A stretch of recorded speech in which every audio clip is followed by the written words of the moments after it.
Hello. Okay, so I'm Ian, and I'm in Greenberg Physics B, and I'm going to be doing problem number 30, the slide problem. So let's start with the problem.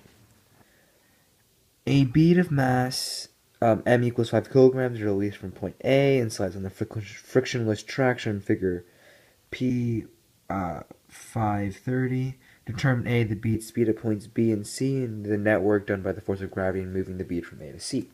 So as we know, as Mr. Greenberg has taught us, energy is always conserved. So A is potential energy.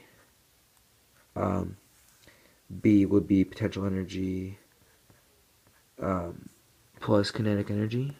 And C is potential energy plus kinetic energy. So energy is always conserved, so all of these values will have the same total kinetic energy.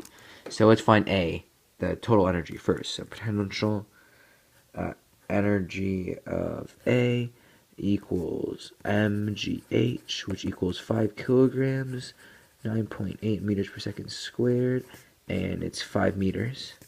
So you get 245 joules. So that is the energy at all points on the track.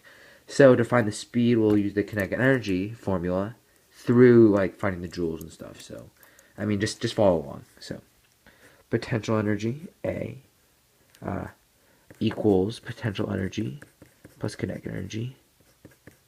All right. So then, the potential energy is 245 joules equals mgh plus half mv squared, which equals 245 joules, which equals half 5 kilograms, since the ball weighs 5 kilograms, and then v squared, because we don't know the velocity yet, of course, and then 5 kilograms times 9.8 meters per second squared, and then we'll find the speed of B first. So then it'll be 3.2 meters up, because B is 3.2 meters up.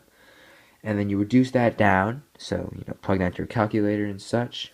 So the velocity for B would equals 5.94 meters per second.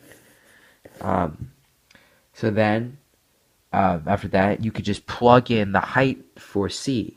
That's all you have to do. So you just plug in 2 meters, and solve it again, and then you'll get 7.67 meters per second, like that.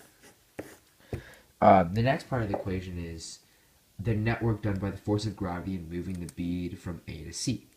So work equals a change in potential energy, which equals mghc minus mgha. And then from that, you just plug in your givens. Gravity is 9.8 meters per second squared, and your height is 5 meters. Minus 5 kilograms times 9.8 meters per second squared, and then 2 meters, right?